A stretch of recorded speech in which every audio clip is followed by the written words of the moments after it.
Okay. This one right here, do not move.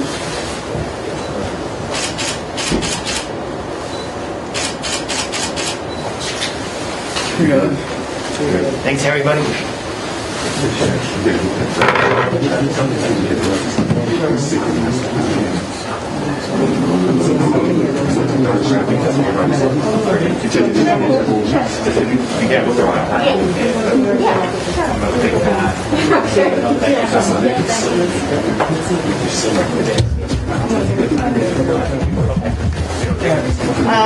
Yeah, immediately after the Kieran,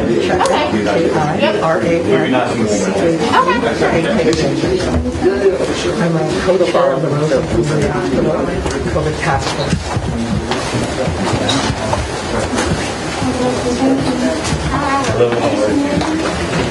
Sam, you can give me the CEO. How are you? Nice to meet you. Nice to meet you. Okay. I'm going.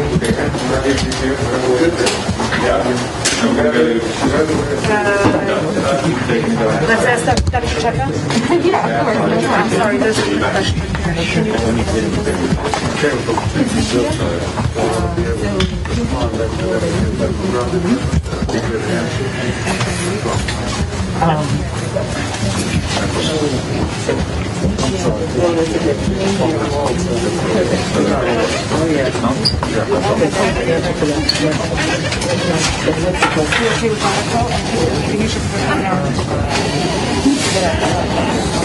It's one at a time, but until we get to the time.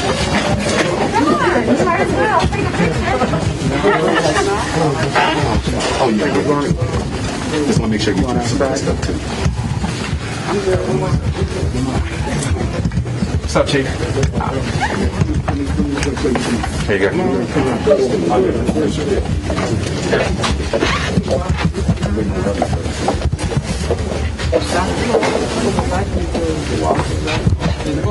Dr. Corbett.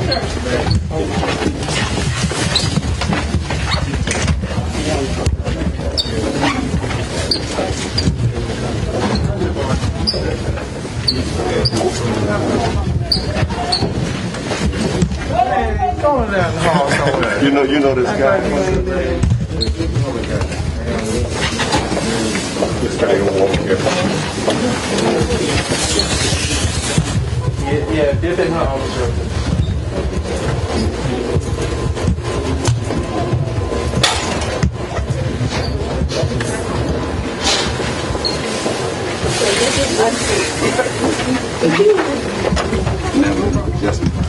It's going outside. Thank you, sir. Yeah. Thank you. Yeah. Make it to adjustment.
Yeah, a lot.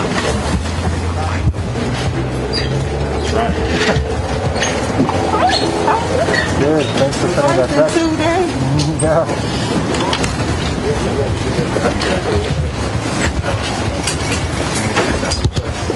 I'm only paying for the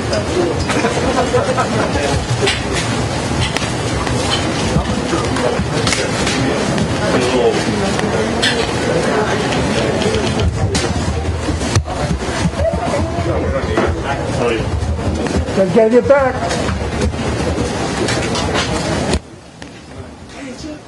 No. You guys gotta get down there. Yes, I knew you were such one. He boss. I'm not being a boss.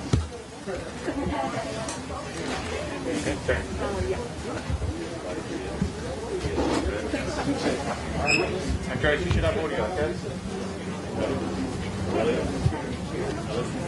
You should have audio. I've got that, yeah. The one that we had across the road.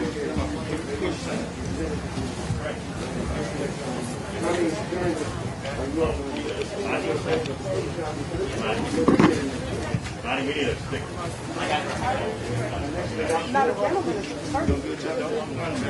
Yeah, so far. It's not gonna be fun. Well, we gotta get people out.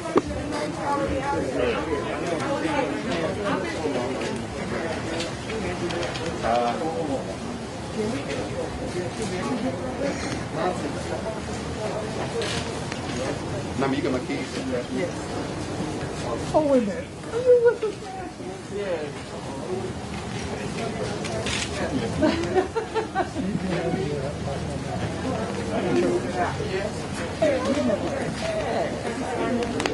Don't watch it, because I'm pushing up. All the way over.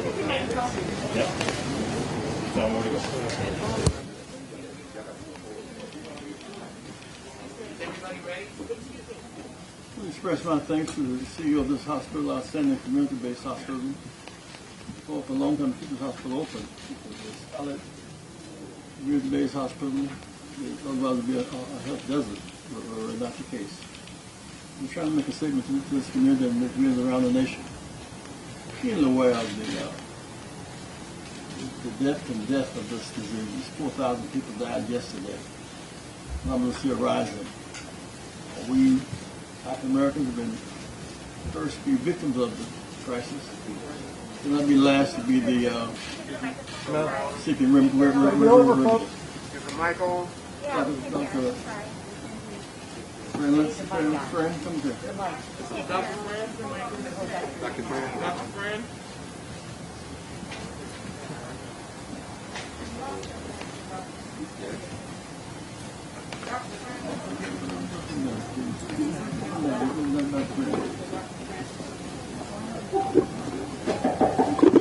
There you go.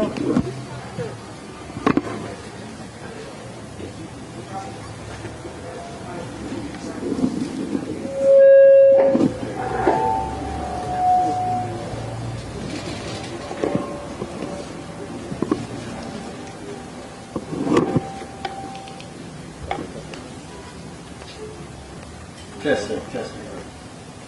Let's first off, thanks to the outstanding CEO of this hospital for hosting us today, and to Brand Sophie, who works so diligently and volunteer to make things happen. Thank you, Sophie. Thank you very much. I want to bring on Dr. Corbett, who is the lead scientist, senior vaccine. Her presence is a big deal for us today. We were victims, so much about this, we were victims of racial policies in 1932. They were victims of misinformation, choosing suspicion over science. We must do better than that. I want to take it publicly to say those who come to me, Dennis Davis and Maxine Waters, a number of us have taken the shot to get vaccinated because it has a major remedy in it. We're guaranteed to catch this disease unless we in fact take proper scientific disciplines. Number one, wearing the mask and distancing and hand sanitation. We look forward to finding a vaccine that can in fact give us the infrastructure within our bodies and attract disease and first place. I can't do it. I I've been said, pushed, why I've we been have pushed to away change from that everything I've about done. the experiment. Well, blacks are agitated, well, whites are agitated too. 1932, not a single black doctor in Alabama in the general hospital, not one. 33 years ago, we had the right to vote. And one black official in all of Alabama, now males in Birmingham and Selma, Montgomery today. Mobile, Alabama today. One lives in this community. First, you got to go from here to the L track. L downtown to the subway. Change once or twice, going to work. 6 to 8 times a day, we're on public transportation. How the distance on a bus, subway train. So often because we are underinsured, underemployed, faced poverty, living in regular house, 3 generations, grandparents, parent, and child. So the interaction between people who are carriers is just essential. I'm delighted today to say that when the information is very clear, we'll be fighting to get our share of vaccines and our share of information from the scientists. Good news is the lead scientist is an African-American woman who has the integrity, the strength, the character. She is the one here to inform us. I want to express my thanks to my doctor, my doctor, my personal care doctor, Dr. Corbett.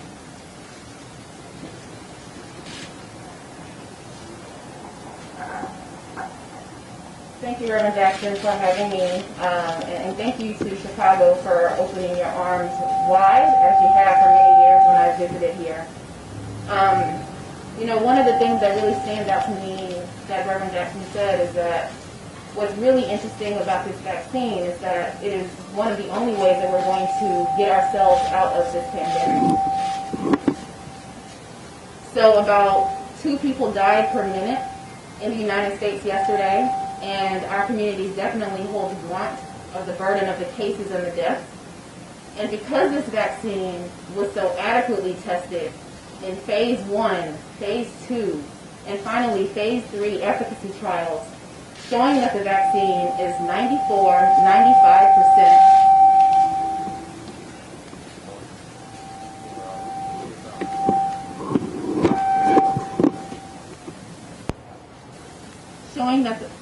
Showing that the vaccine was 94 to 95% efficacious, it is on the onus of us in our communities to really understand that knowledge and the science that went behind the vaccine in order for us to be informed on whether or not we were going to take it or not.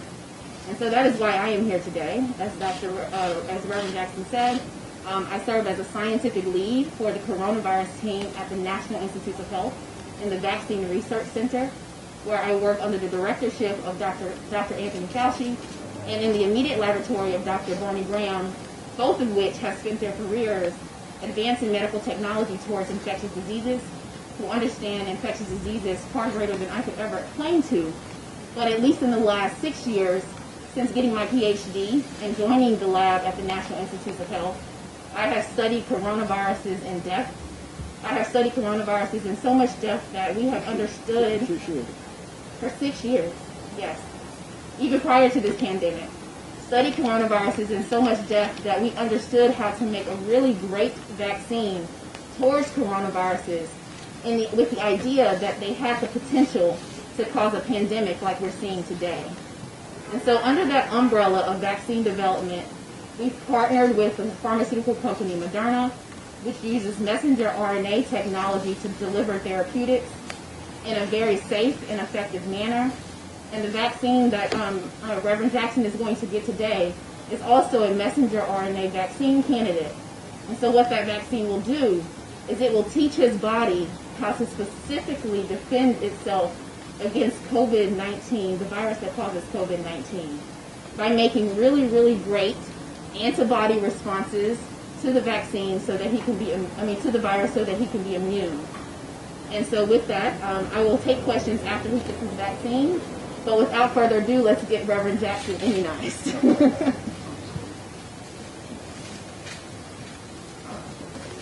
Longest needle I've ever seen.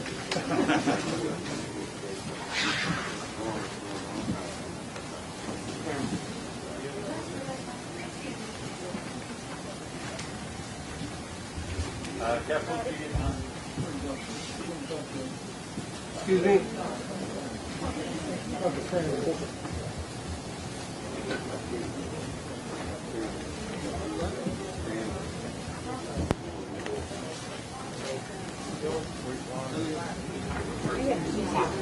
Excuse me, sir.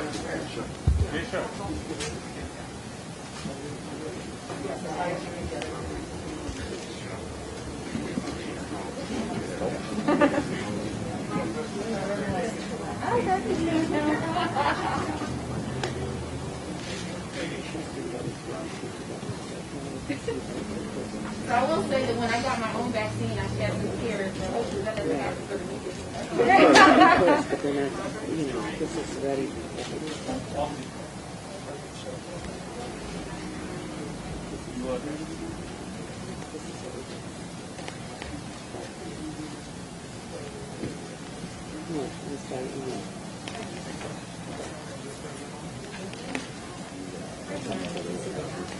Well, they asked what doctor approved it, so we can read.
At this point, there are 4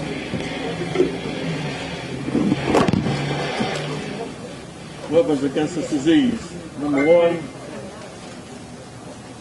masking. Masking matters. Masking matters. Social distancing, not congregating in crowds, and hand sanitation. Another vaccine. Taking my second vaccine at the appropriate time. People all around the country to not fear the vaccine, fear not having it. It's hoping to work. So how did it happen so fast? Well, it wasn't just warp speed. People were on Corona 6 years. It didn't start last March. It's a conclusion of a body of work. So we were fighting COVID-19 and COVID-16-19 too. The racial factor is real to us. Having said that, we must not think this is aimed at us because it's a global pandemic. It's the Prime Minister of the UK, President of Canada, France, Germany, Brazil, the United States of America. I want us to be last, first, and dying last and getting remedy. Thank you. Question. You want to go back and sit down, Rivers?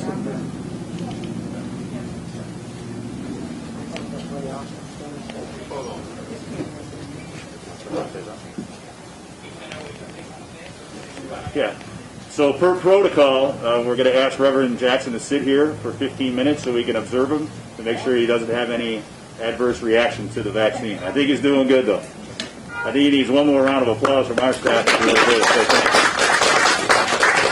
I've been asked to say a couple of words, and I wanted to start it out with a quote. Both tears and sweat are salty, but they render a different result. Tears will get you sympathy. Sweat will get you change. Now, does anyone know who said that quote? Reverend Jesse Jackson. One of your most famous quotes, sir. I got that from one of your speeches from many years ago. And what we need is change.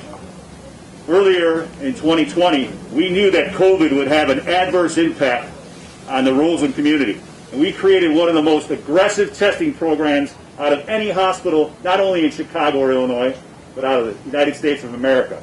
We've tested over 25,000 people in the greater Roseland community and across the city of Chicago for COVID-19.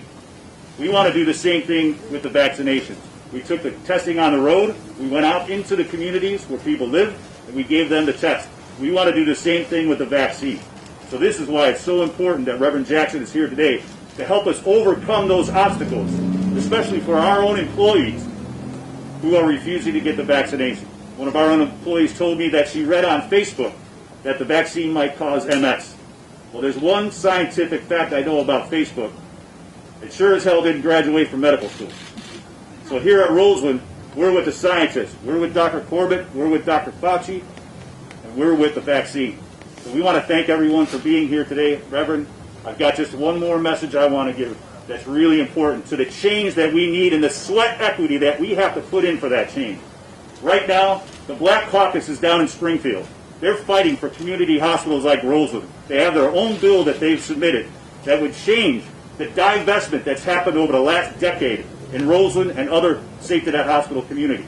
We've lost millions and millions of dollars out of the Medicaid program, and the Black Caucus is trying to change that and bring those dollars back to Roseland community and other safety net hospitals. And last night at 8 p.m., the Illinois Hospital Association put out a memo telling legislators to oppose the Black Caucus's efforts to bring dollars back to communities where people are dying in mass from COVID and other comorbidities. Reverend Jackson, we hope you will help us in our fight to fight the Illinois Hospital Association and any entity that's going to remove dollars from our hospital and bring us the millions of dollars that we deserve. Thank you.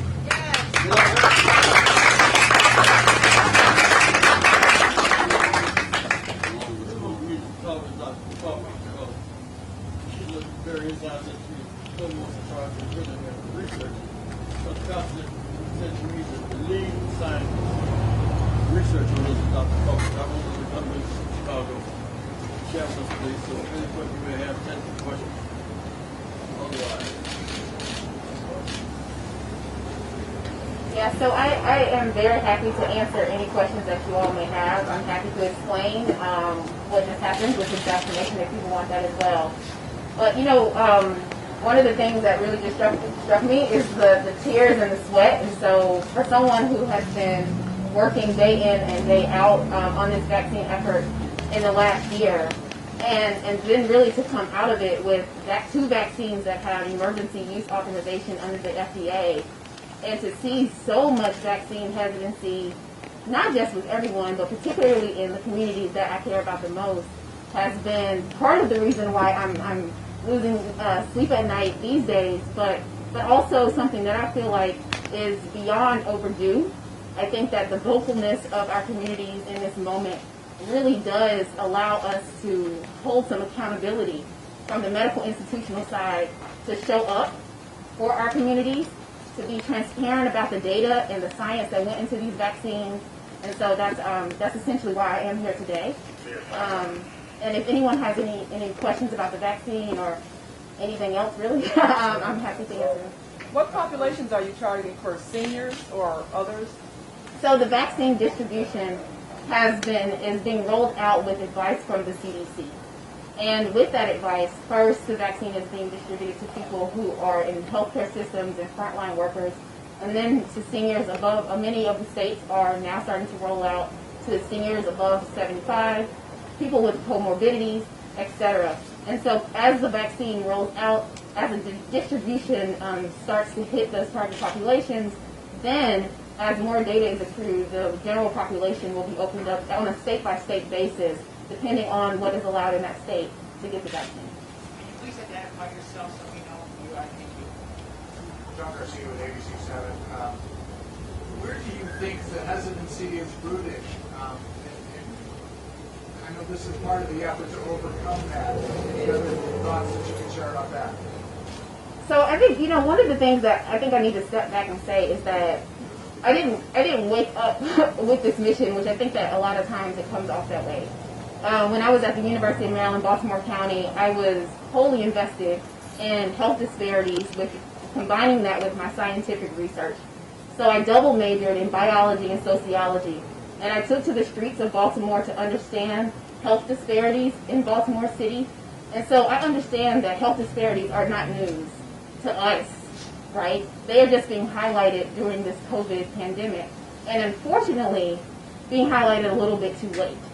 And so with that, the hesitancy comes from multiple directions. The first of being, there has been centuries of medical injustice on communities, black and brown communities, that no one can deny, and that it is now time for us to own up to, number one, apologize for, number two, and then secondly, provide an end to those communities to receive equitable health care and vaccines like we are trying to do today.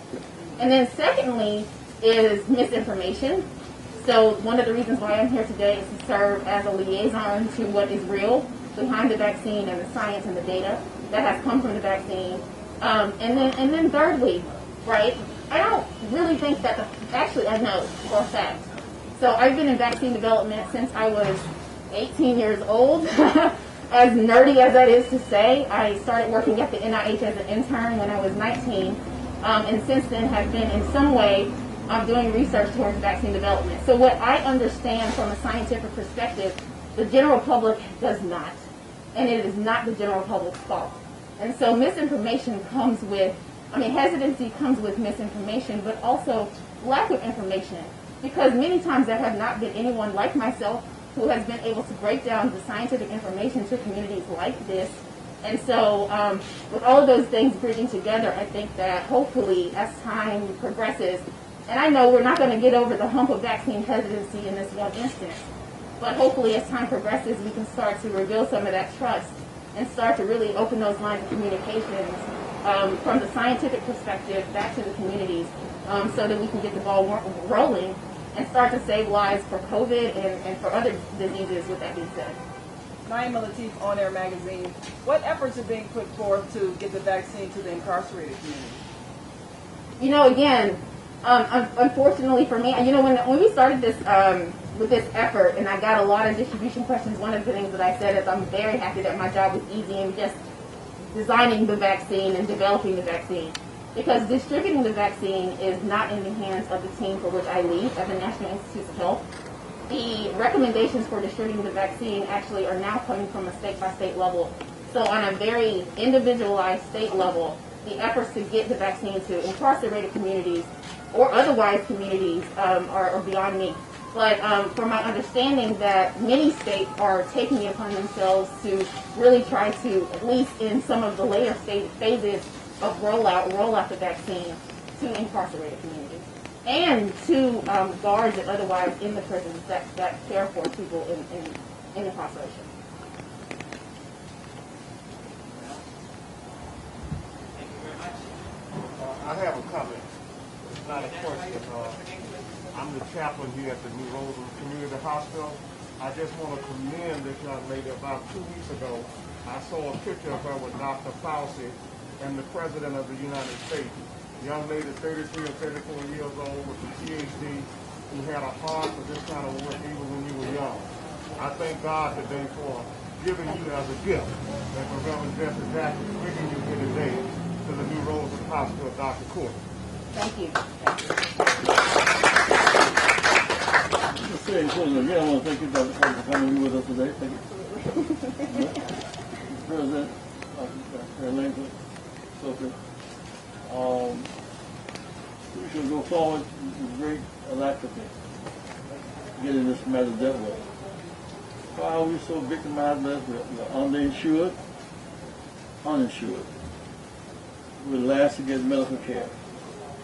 So a lot of times women will have a short breast and get Tylenol 3 or 4, as opposed to getting mammogram. Asthma, all built on environmental hazardous dumps. The reason why we're so far behind in healthcare is the national agenda of America. We're changing that. I may say that while the focus is on the right, breaking